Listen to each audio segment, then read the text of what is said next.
can make anybody wanna go vegan. All I gotta do is move my body like this. I can make anybody wanna go vegan. All I gotta do is shake my ass. Curiously Veg Radio is brought to you by Thrive Market. Thrive Market is absolutely wonderful because it's a revolutionary online marketplace with a mission to make healthy living easy and affordable for everyone. We use it ourselves. We love ordering from them and getting food delivered right to our door. They also have organic and GMO-free products and up to 50% off products every day. They also have free shipping. I mean, come on, you can't get better than that. Say if you're wanting, I don't know, Bragg's Nutritional Yeast to try out some nooch on your favorite little veggie dishes, you can get it from Thrive Market.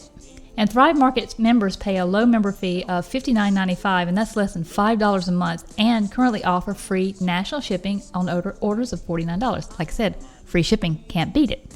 So start your free month trial now. Yes, that's it, free month. You get a whole free month of getting whatever goodies you want delivered right to your door by going to curiouslyvegradio.com/Thrive Market and sign up and get that good stuff delivered to your door. And Curiously Veg Radio is sponsored by Audible.com. Get a free audiobook download and 30-day free trial at audibletrial.com/CuriouslyVegRadio. Between working on all the sites we have and getting this magazine ready, I don't have too much time to read. But what I do have time to do is listen to How Not to Die, Discovery of Foods Scientifically Proven to Prevent and Reverse Disease, written by Michael Greger, MD. You can get that title and over 180,000 other titles for your Android, Kindle, or MP3 player. Get your free audiobook download now at audibletrial.com/CuriouslyVegRadio. You wanna be healthy.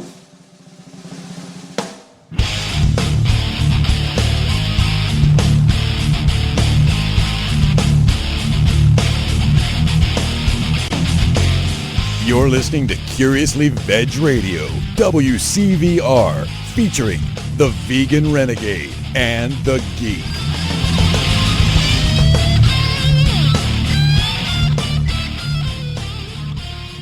That's fine. You'd be surprised what doesn't get picked up.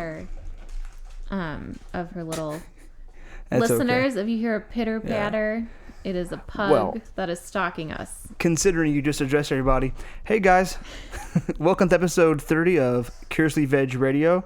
If you are new to the show, if you're returning after a while, we're coming back from any holiday breaks, anything like that, Curiously Veg is a movement which will open a dialogue between vegan, vegetarian, plant-based, and non-plant-based people alike in an effort to help educate and open the hearts and minds of others. Shut up.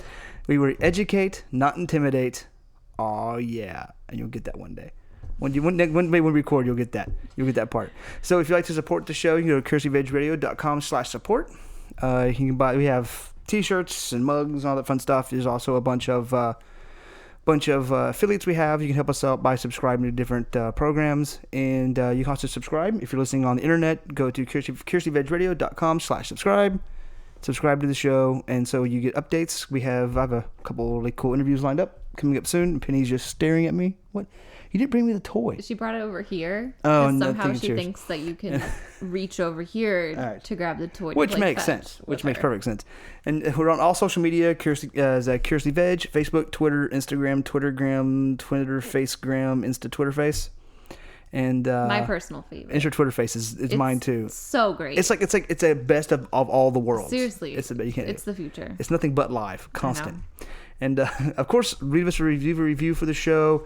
I'll try to pull it up right here, and we'll read it on the air. So, and with me again is Liz.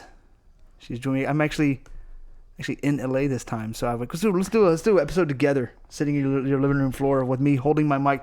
I forgot the adapter to my mic, so I'm holding it. Yeah, David came all the way to LA. He was so invested in this podcast. He just had to get on a plane. Of course. To come to Los Angeles to do an episode. No other reason. Don't let him say that there's another reason. It's solely dedication to this podcast. Yeah, of course. I mean, it's I do everything I can for you guys, which is why you should support the show, so I can fly out to LA and meet up with you more often. Yeah. And we can sit in your living room floor and we can go out to dinners after. Which I feel horrible for. You should. I'm honestly just picking on you, but yeah, it's actually perfectly fine. Trust me. It's because I don't have a dining room table. Yeah. Because my apartment is in Los Angeles and it is tiny. I also work for a nonprofit. Right. So Well, that's perfectly fine. I know when we talked to Scott Shetler, I think it was episode 15 or 16, we were in metal chairs, and he has mats for like this gym. He just stacked them up to make a table. That's what we used. there we go. At least I have a coffee table. You have a for coffee table, yes. So that No, works. it's no offense to Scott, awesome guy. It's just we do work with what we have. Yeah. So yeah, but I'm mainly in town for my 9 to 5, or we had a big meeting with all the higher up people to talk about budgets and stuff. So It's kind of cute that you call it your 9 to 5 when it's like your 9 to 5 a.m. I should say, because you have no work-life boundaries. that's true. Well, I have no life, so really I have no boundary to worry about. So it's much easier when you just let life go and you just accept it. You just accept your fate, I think. I But suppose. and that's interesting because working for transitioning into the topic, as it we work with a lot of different people who've done a lot of different things in regards to animal rights. Some I think it was Bruce who streaked. He streaked like in England, but before George Bush got there, and he got arrested, and he was streaking with like "Go Vegan" written on his back. I think it was Bruce.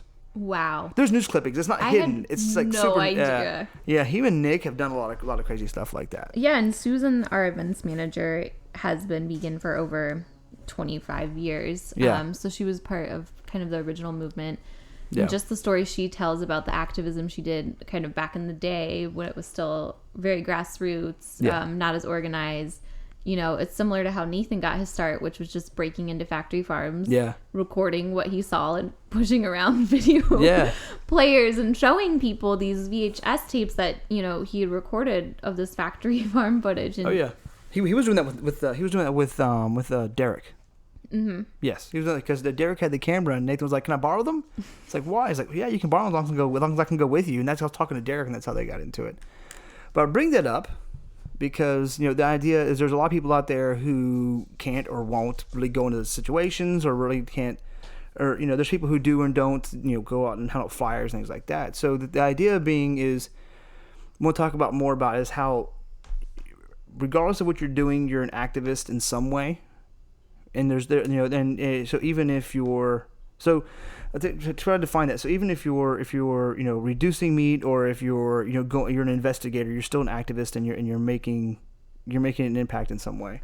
Right. And I think a lot of people are scared of the word activist. So they hear the word activist and they think of that it's this big dramatic showing of action, right? So, you envision people at the protests, people, in the early civil rights movements who refuse to get off the bus or sit, dealing with like segregation, sitting in at like the luncheons, like these big dramatic actions, so to say, define you as an activist. But I really do believe kind of in our modern culture with social media and all of the tools at hand and the choices we make that, like you said, no matter like small actions that you do are still actions of activism. Right. You don't have to be picketing in front of Walmart every day because Right. of their use of battery cages. Sure. But, by sharing that undercover investigation video on your Facebook feed, that's definitely a small act of activism. And I think that's typically called slacktivism, as it were. And it's a part of it. I mean, there is a I hear water being drank. Yep. It's a dog. There's like, what is that noise? There's a site called Thunderclap. You've seen Thunderclap? Essentially, you have something you want to get. Oh, the mic. You want to get out everywhere. You create a little Thunderclap little action. You share it with everyone. Everyone signs up, and then at a certain date, certain time, it just mass tweets this one tweet. Mm-hmm. Right. So doing even slacktivism through Thunderclap, or sharing investigation videos, stuff like that. And that's where I think that's where social media has become very powerful. Definitely. When we put out our undercover investigations, obviously the biggest thing we want and the biggest thing our team focuses on is Facebook shares and video views and everything. So I know a lot of people who work at MFA, as soon as we have a breaking investigation, we're kind of the first people to share it. And it's just kind of a way to, show people who aren't necessarily exploring the idea of veganism or anything like that, or reducing their consumption. It's a way to show them, the truth. And I think all of us in the movement kind of have this aha moment Right. where it's like those rose-colored glasses come off, and Right. you realize kind of the myths and the lies that society and businesses have like wow, I'm totally caught on my word. Perpetuated. Thank you. There we go. Okay, you'll get there eventually. It's Yes, fine. eventually. Perpetuated your entire life is kind of just like this not picture. So, you know, some things that I find fascinating in grocery stores and TV commercials are the idea of like the nice farm. So you see Yeah. you see the cow in the green field and the pig and the chicken next to each other, and everyone's singing and they're all open, and no, that's not what a modern day farm looks like. Right. And so by sharing these videos and these like education materials, you know, you're slowly helping people around you, and slowly through this small act of activism, kind of helping people come to that realization on their own. Right. You know, and for all of us, it takes different time periods. For a lot of us, you know, we used to eat meat, we used to eat dairy. Yeah.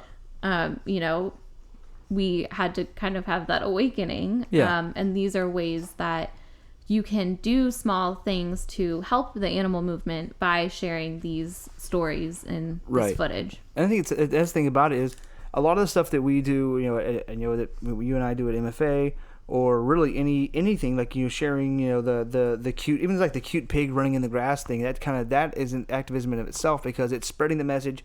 Because without somebody sharing those type of posts and that type of content, it doesn't go anywhere, and then you'd reach no one.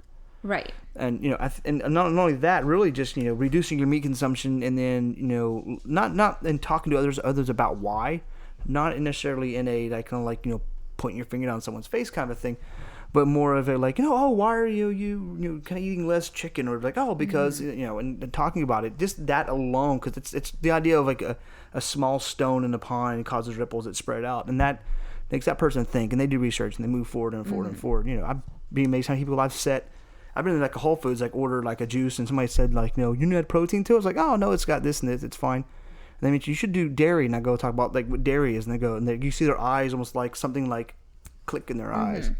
So just generally just talking to people about things is can do a lot, and it can sometimes do as much as handing someone a leaflet at times. Right. So I think a lot of that has to do with culture today. Especially given the past election cycle, there was a lot of studies and a lot of reports that came out about how we're kind of in like a media echo chamber, right? So we're watching news that like repeats back our beliefs to us, right? Which is why something like these viral videos and these investigation videos are ways to kind of break through that echo chamber of like what is perceived as normal. Yeah. Right. So by exposing your friends and your extended friends and your social media network to this type of idea through this small activism is kind of a way that you're breaking out of that echo chamber. Right. And kind of helping people, like you said, do their own research, start thinking, start questioning, and start really looking into what they're doing with their lives. Right. Especially working with, if you look at groups who are like right on the front line, MFA being one, the Humane League being another, a few other groups that actually go to the place and actually have the imagery and actually have the information, sharing that, because you're actually bypassing that media echo chamber. Because again, with, and we can get into this, but the whole loss of the fairness doctrine, where everyone's pretty much just, again, they're pandering to their base. So you have some news stations that lean one direction, that they know their audience, they need to sell ads, they're going to pander to that.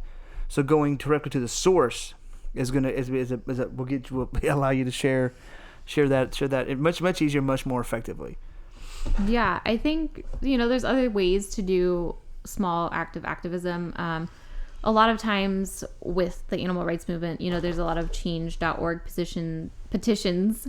And these are actually really effective, because our corporate outreach department, when they're in the middle of corporate campaigning to a Noodles & Co. or a Chipotle or anything to get chickens out of broiler facilities and get them into correct animal welfare regulations and everything, they actually use these petitions and they use these numbers as ammo, right? Oh, absolutely. So a lot of times, we get a change.org petition in our inbox, or we're called to an action, and we're kind of just like, take that mindset that a lot of people do, which is like, I'm just one person, right? Like, what is me signing this gonna do? Right. But your direct number actually is kind of that ammo to approaching that corporation. Oh, yeah. And to bringing that in front of them and saying, look, X number of people have signed and said that they don't want you to be doing this. Sure. They want you to be treating the animals this way. And that we directly use those numbers all the time. Well, because a company like that correlates those numbers to dollar signs, and that's lost revenue. So they if they change their ways, and that means they're gonna that revenue doesn't get lost, or it may even go up because they've changed that way. Someone may go back to them.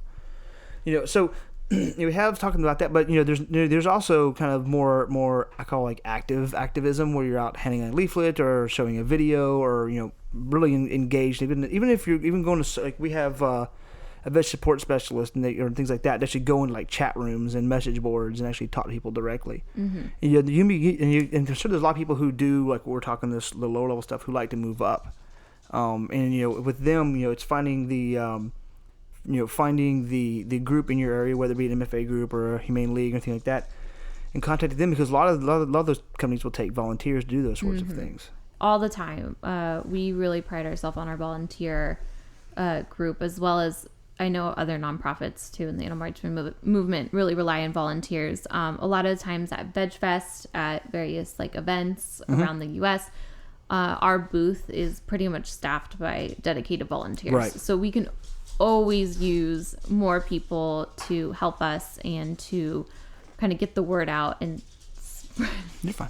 spread the news and stuff like that. So if you are, like David said, looking to kind of take a more active activism, I kind of like that. I'm going to start using that.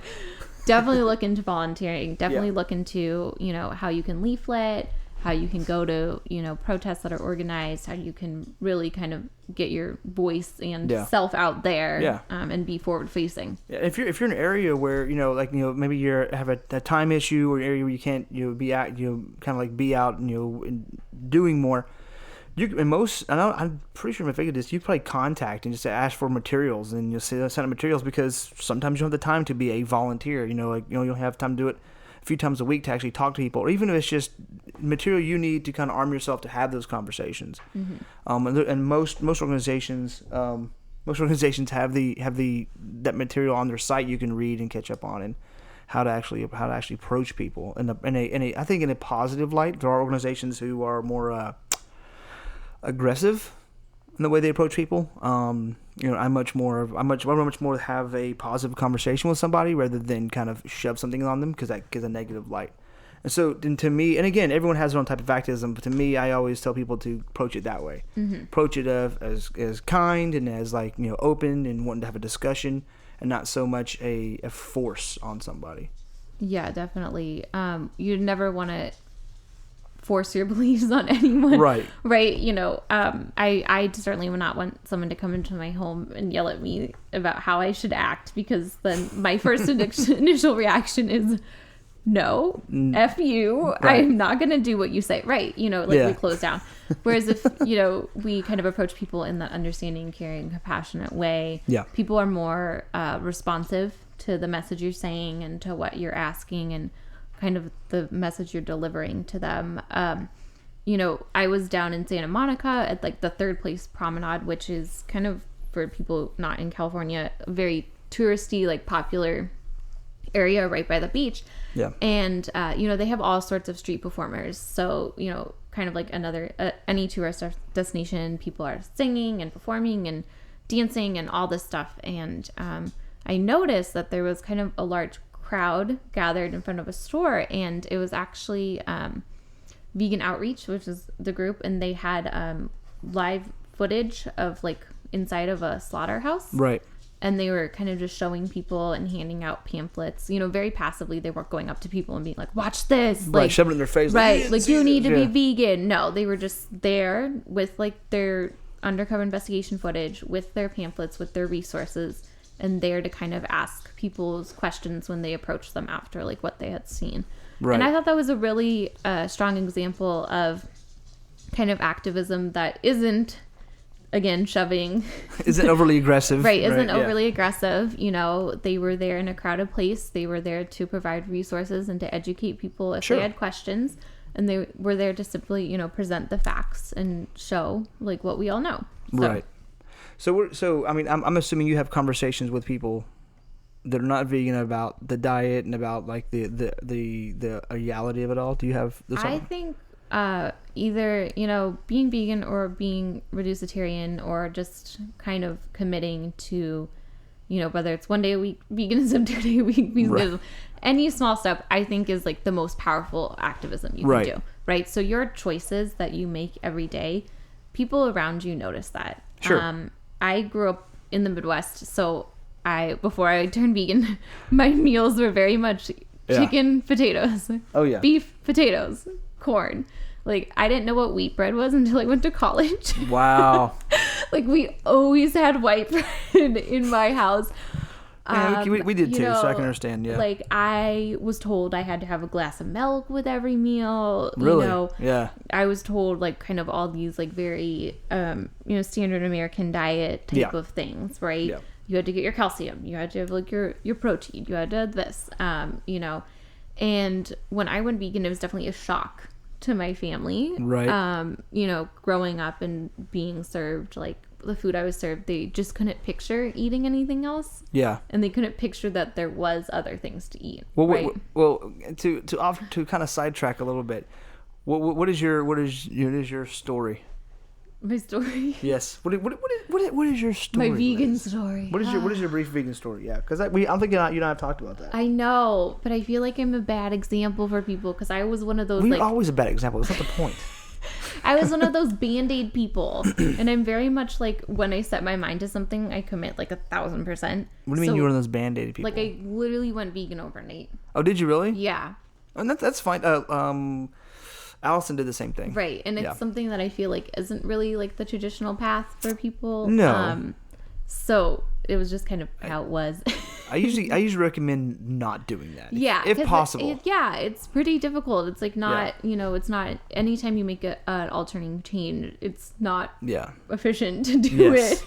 And it can tend to be a shock to your wallet and your system if you're not ready for it. Definitely. Yeah. Which is why like resources like this podcast are, 5 years ago, I wish were around. Right.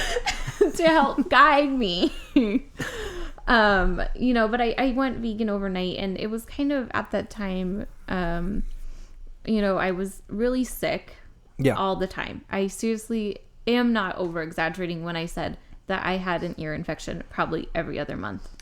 And I had the cold all the time, had, the sore throat, the runny nose, the allergies, all these things. And my doctor was like, well, like, I don't really know what to tell you. Like, your immune system's fine. Like, it's not compromised. Like, you don't have anything really wrong with you. I can suggest that maybe you, like, cut down on dairy, just because, milk and stuff, like, coats your throat. It's mucus forming. It's mucus forming. So at that point, I just was like, well, if I'm going to cut out dairy, I might as well cut out meat.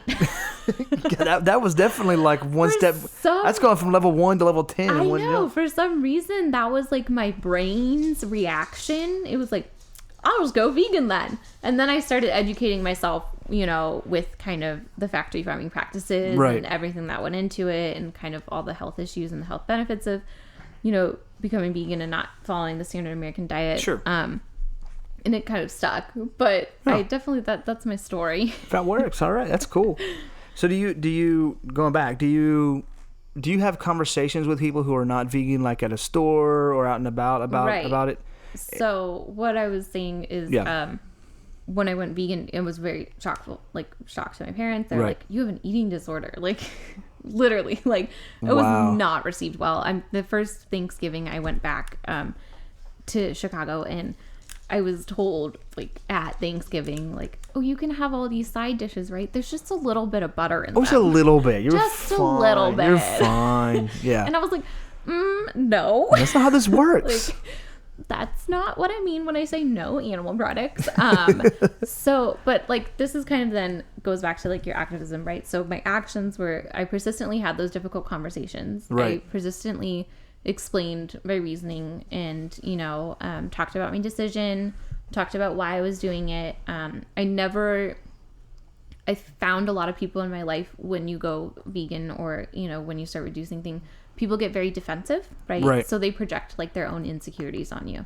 Yeah. So their initial reaction is like, well, to criticize, right? Sure. Because they themselves don't want to look internally and right, so they feel attacked. Oh, yeah, right? Their beliefs feel attacked.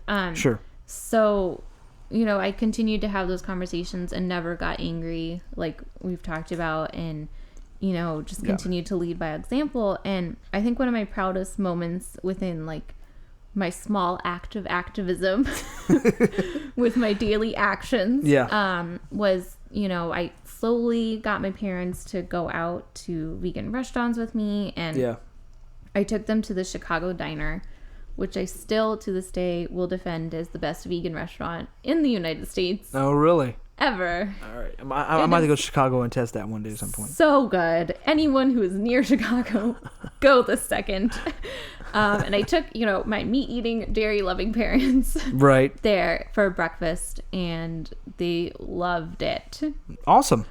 So much so that when I returned to California, I got a text message from my dad like 2 weeks later that he himself had decided to wake up in that morning that he was going to go to the Chicago Diner for breakfast. That's awesome. And it's just one of those things where it's like, How do your parents take it now? How do they? no, they're very like accepting. And Yeah. they'll let me cook for them, and they'll go to restaurants with me. Yeah. But it was just kind of one of those rewarding moments where it was like, my dad, Right. Oh yeah, I is can relate. the most like vegan person ever, Right. chose to spend his money and chose to spend his like morning at a 100% vegan restaurant. That's awesome. And that was just such a moment of gratitude, and it really made it feel like all those days where I had felt a little down about like having to live through positive example, having to continue to make my choices, it definitely justified everything. Well, I think that's an example of how just kind of slowly talking to somebody and working on a kind of a non-aggressive activism in that sense, does make a difference. Because a lot of people think like, what can I do? I've made change my diet, but how can I do something else? I have a 9 to 5, whatever. I can't do some of these bigger things. Again, talking to somebody just like you did, talking to your parents, kind of pushing. And you made, you didn't necessarily make like, I don't know if you made your mom or dad went like vegan or vegetarian or anything, did they? No.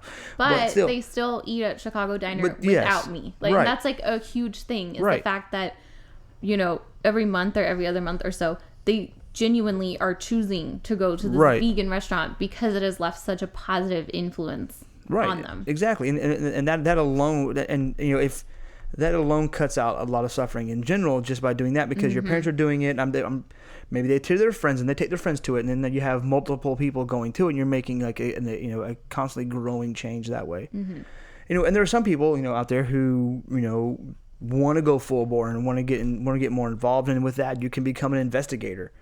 Of course, I'm trying to talk to Lindsay, who does our investigation work, trying to get her to talk more about that.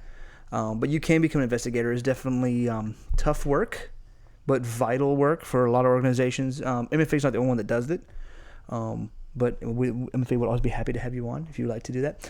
But there are definitely a lot of ways to kind of get the message out there. I mean, even for me, like I worked at agencies, I would just make vegan lunches and stuff all the time, and eventually people were like, "What do you have?" And they were like, "I ate half my damn lunch." I'm like, I have to eat too, And then eventually, like one coworker went vegan, another one went vegetarian. Yeah. And she's mostly vegan. Every time she has like eggs at breakfast every now and then. That's rare, and that's very rare for her. And again, that's just that, not being aggressive, being open to the conversation. I think the thing about it is that being open to a conversation, being open to talk, and not being aggressive. And if somebody asks you an attacking question, to not attack back. Defend yourself if somebody's like getting down on you, and defend yourself, but not necessarily to attack back at them and make them think like you're just an ass. And that's kind of how everybody is.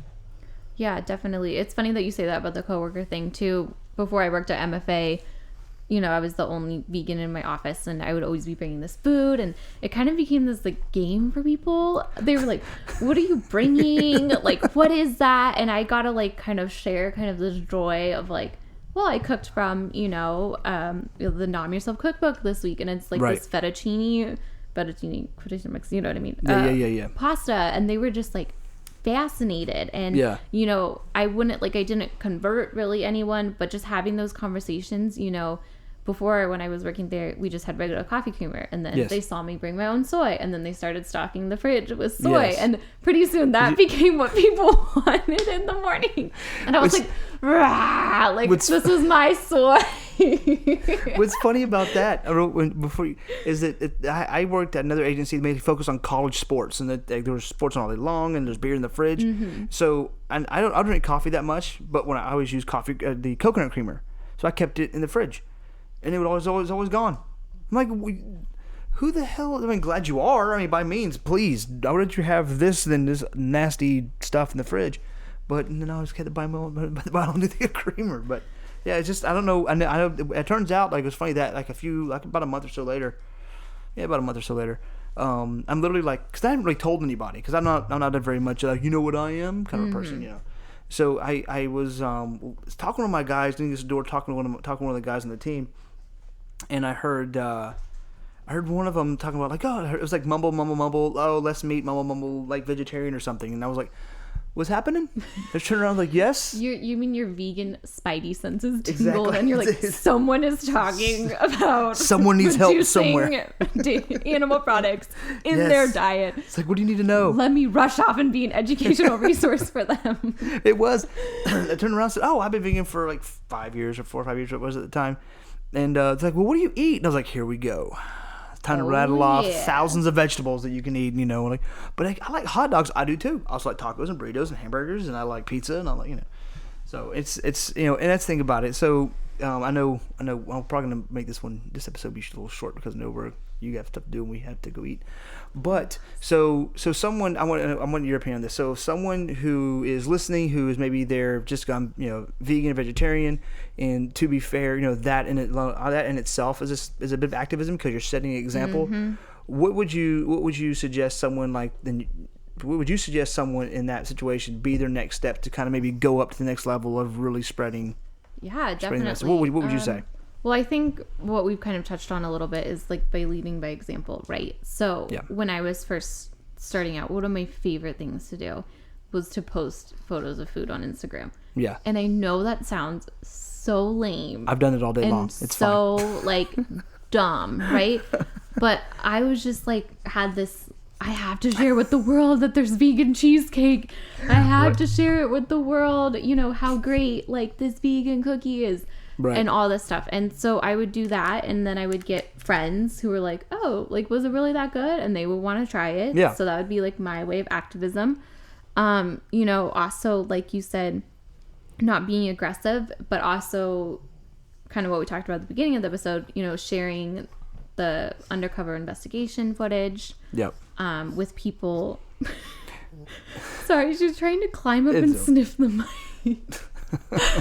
Yeah. Sharing the undercover investigation footage, you know, for MFA specifically, I know we have a volunteer sign up list. So if you're not sure, you know, how active you want to be, you know, still sign up for the volunteer newsletter. Right. And that way when you get, you know, alerts that events are happening, or, you know, you have to do a small action like sign a petition and share it, you know, Yes. you're able to pick and choose what ways you want to be active in Right. the animal community. Yeah.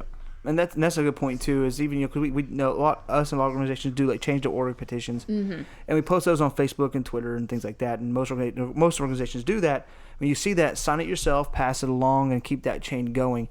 Reaching out to organizations that do work with animal rights and work with, you know, kind of even just helping people go plant based. A lot of them will have pamphlets they can send you and materials they can send you to. Okay then. All right. So if you heard knocking, apparently. Someone's hanging a picture. Yes, Scott, it's me, Margaret. Or something. I don't know, but I think it was Penny demanding me throw her little pink bone. Maybe that's what it Probably. was. She's been bringing it to But you. yeah, what? Okay, but reaching out to any you know, reaching out to groups who either, you know, you can sign up as volunteer or at least get materials you can hand out to others to kind of spread the word of the cause, and, you know, and try to get them to understand where we're coming from and where you're coming from, and you know, and a lot of times, I mean, a lot of times, sometimes it's just as much as people deciding like to not buy a leather belt. Right. I've had people come, look, man, like this is not leather. Just they're not vegan, but they're just like they're coming to show me and get excited. Yeah. I'm like, high fives, good job. that's something. That's definitely more. Yeah, really helps. it reduces that demand. So Yeah.